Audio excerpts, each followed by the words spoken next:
একবার ভাবুন তো আপনার কাছে একটা ফাস্ট ফুড চেইনের বিশাল সেলস ডেটা আছে, কিন্তু সমস্যা হলো সব ডেটা একদম ছড়ানো ছিটানো, মানে যাকে বলে একেবারে অগোছালো।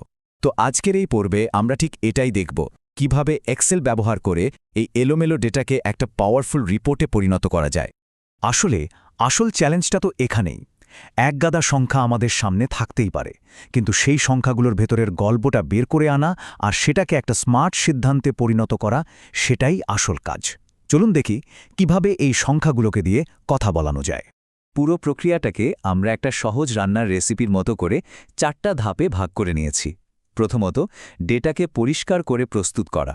দ্বিতীয়ত, ডেটাটা আসলে কি বলছে তার একটা প্রাথমিক ধারণা নেয়া। তৃতীয়ত, গভীর বিশ্লেষণ করে আসল তথ্যটা বের করে আনা। আর সবশেষে এই সব তথ্যকে সুন্দর করে একটা রিপোর্টের মাধ্যমে পরিবেশন করা।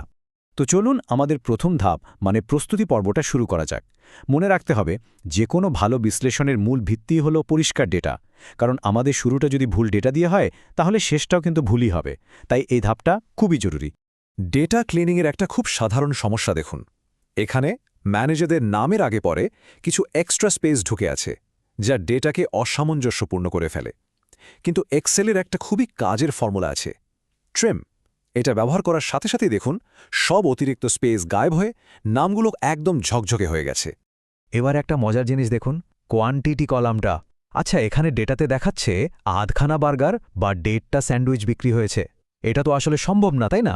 তো এই অদ্ভুত সমস্যাটা সমাধান করার জন্য আমরা এক্সেলের রাউন্ড আপ ফর্মুলাটা ব্যবহার করেছি। এটা কি করে? সোজা কথায় সব ভগ্নাংশ বা দশমিক সংখ্যাকে তার ঠিক পরের পূর্ণ সংখ্যায় নিয়ে যায়। ব্যাস, আর কোনো আধখানা বার্গার নেই। এখন ডেটাটাকে আরেকটু তথ্যবহুল করে তোলা যাক। আমাদের কাছে শহরের নাম আছে, কিন্তু কোন শহর কোন দেশে তা নেই। হাতে ধরে একটা একটা করে এন্ট্রি না করে আমরা এক্সেলের জিওগ্রাফি ডেটা টাইপ ফিচারটা ব্যবহার করেছি। আর দেখুন, মাত্র এক ক্লিকেই এক্সেল নিজে থেকেই প্রত্যেকটা শহরের পাশে তার দেশের নাম বসিয়ে দিয়েছে। দারুণ না ব্যাপারটা? আর ডেটা পরিষ্কার করার একেবারে শেষ ধাপে আমরা পুরো ডেটা সেটটা চেক করে দেখেছি একই তথ্য বারবার আছে কিনা, মানে ডুপ্লিকেট এন্ট্রি আছে কিনা। আর দেখুন, আমরা 5টা ডুপ্লিকেট এন্ট্রি খুঁজে পেয়েছি এবং সেগুলো মুছে ফেলেছি। এর ফলে আমাদের ডেটা এখন 100% নির্ভরযোগ্য। বেশ, আমাদের ডেটা এখন একদম পরিষ্কার আর গোছানো। তো এবার দেখা যাক ডেটাটা আমাদের কি বলতে চাইছে। এর জন্য আমরা ডেসক্রিপটিভ স্ট্যাটিস্টিক্স ব্যবহার করব, মানে ডেটার একটা সারসংক্ষেপ দেখব। একটা একটা করে গড়, মধ্যক বা সর্বোচ্চ সর্বনিম্ন মান বের করা কিন্তু বেশ সময় সাপেক্ষ। এর বদলে আমরা এক্সেলের অ্যানালিসিস টুল প্যাক ব্যবহার করেছি। আর দেখুন, এক মুহূর্তেই আমাদের পণ্যের দাম সংক্রান্ত সব গুরুত্বপূর্ণ পরিসংখ্যান, যেমন গড় দাম বা সর্বোচ্চ দাম, চোখের সামনে চলে এসেছে। আচ্ছা, এই সংখ্যাগুলোর মধ্যে এমন কোনো ডেটা কি লুকিয়ে আছে যা সাধারণের থেকে অনেকটাই আলাদা?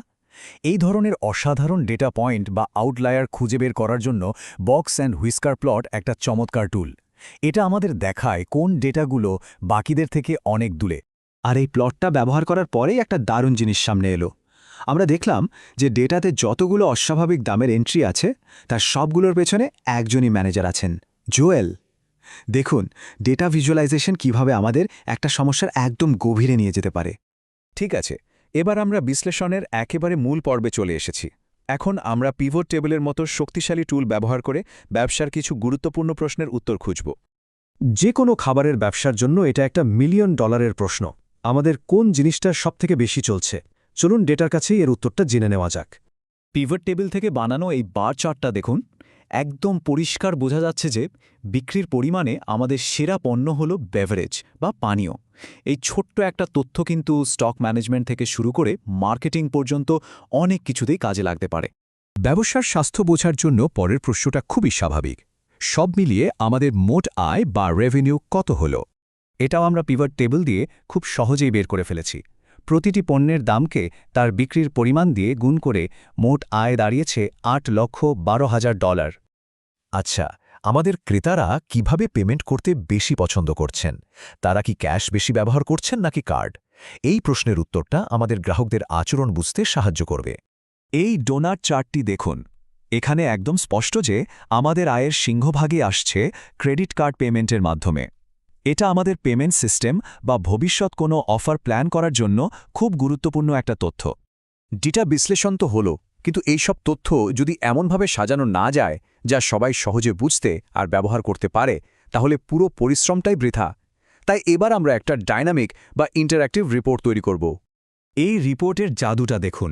এখানে একটা ড্রপডাউন মেনু আছে, যেখান থেকে আমরা ম্যানেজার জুয়েলকে সিলেক্ট করলাম। আর সাথে সাথে দেখুন এক্স লুকআপ এবং সামএফস ফর্মুলার সাহায্যে তার দেশ, শহর আর মোট আয়ের তথ্য অটোমেটিকভাবে চলে এসেছে। আর দেখুন ম্যাজিকটা, যেই মুহূর্তে আমরা ড্রপডাউন থেকে ম্যানেজারের নাম বদলে সারাকে সিলেক্ট করলাম, বুম, সাথে সাথে পুরো রিপোর্টের সব ডেটা, তার দেশ, শহর, মোট আয় সবকিছু অটোমেটিক্যালি আপডেট হয়ে গেল। এটাই তো একটা ডাইনামিক রিপোর্টের আসল ক্ষমতা, তাই না? এক ক্লিকেই পুরো চিত্রটা বদলে যায়। শেষ পর্যন্ত প্রত্যেকটা ডেটা সেটেই আমাদের কিছু না কিছু বলতে চায়, একটা গল্প শোনায়। আসল প্রশ্নটা হলো, সেই গল্পটা শোনার জন্য এবং সেটাকে কাজে লাগানোর জন্য আমরা সঠিক টুলস আর কৌশল ব্যবহার করতে প্রস্তুত কিনা।